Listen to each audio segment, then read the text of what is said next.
Dogecoin has become one of the world's most prominent meme coin with a market cap of $90 billion.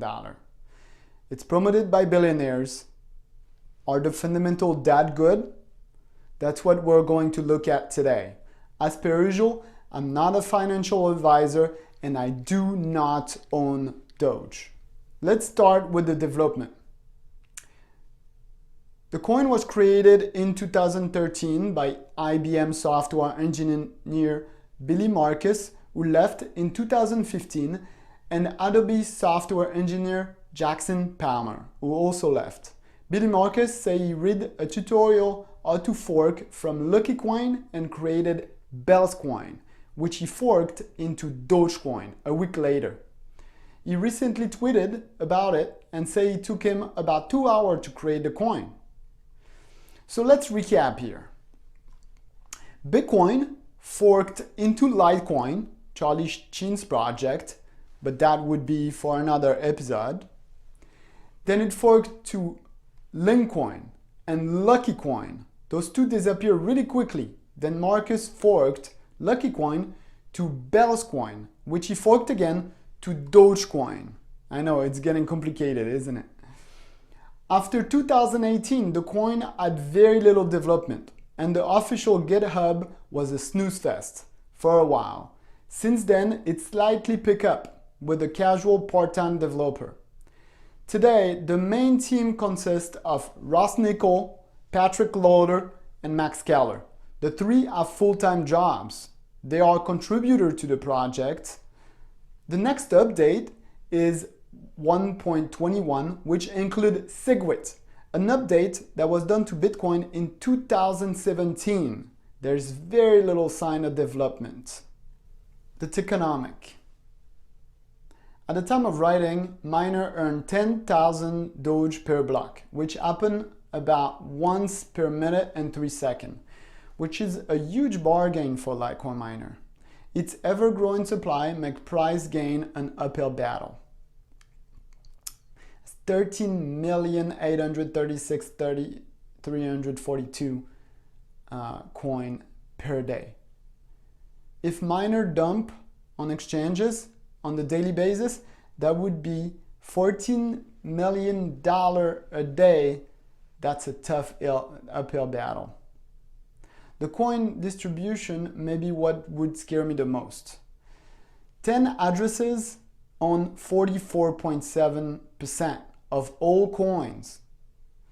The 1% on 93.75% of all coins. The governance.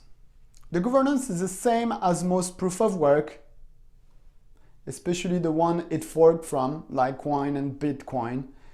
Not really much there, but if you're interested, you could look at the link in the description below.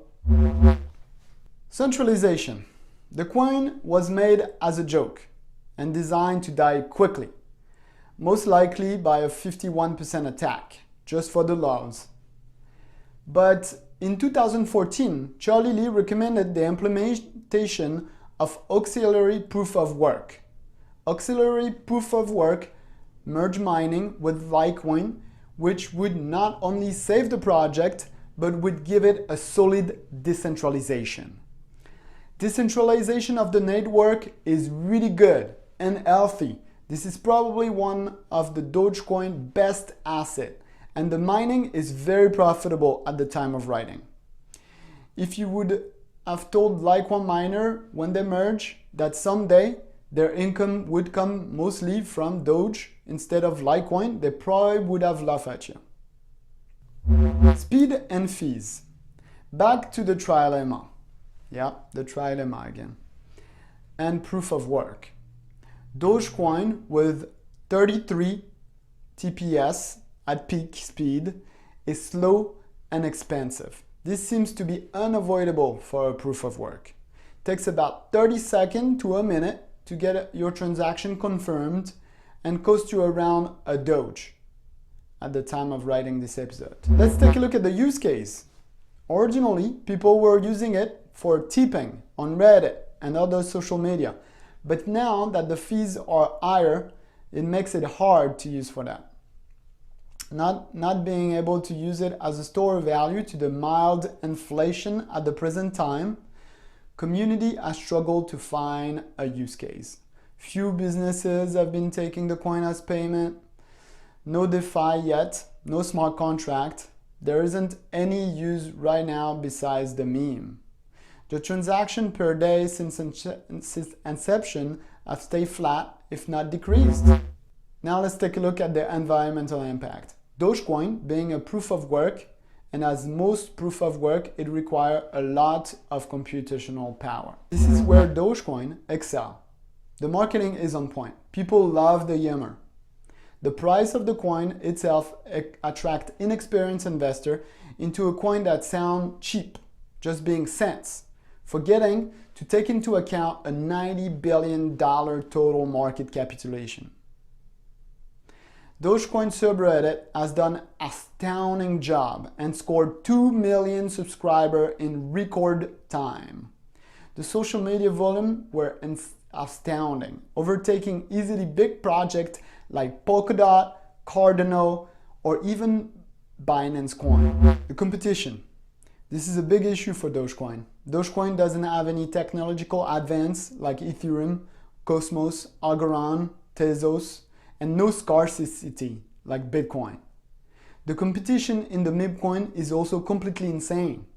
The Shiba Inu, SafeMoon, Monacoin, Og Finance, Dogelon, Mars, Dogi, How Nero, Garlic Coin, PP Cash, Tandies, so many. Now the moment you all waited for, my conclusion. Let's recap. From a part-time development team to poor Tokenomics, high environmental impact, slow and expensive transaction, Dogecoin has defied all odds and expectation. Created as an ephemeral joke, Dogecoin is now anchored into the cryptosphere. But due to all the lack of fundamental behind it, it will be a no for me. If you think I'm wrong and believe in this project, why don't you send me some of those with this QR code right here? I promise to hold until moon or limbo. For extra read, scroll down. All the links in the description from sources and in-depth technical. Keep on hodling, only sell if you reach your moon, don't get fought out. Like Charlie Chaplin almost once said, the very nature of crypto cries out for the goodness of men and women. Crypto gives you not only the chance to make money, but also a voting power on what the Web 3.0 of tomorrow is going to look like. Do you want a decentralized and free Web 3.0 or an internet limited by corporation and government that dictate what to think and what to feel? You, the people, have the power to create blockchain, the power to create happiness. You, the people, have the power to make this life free and beautiful, to make this life a wonderful adventure. And so long as Nods lives, liberty will never perish. Smash that like button and subscribe to my channel.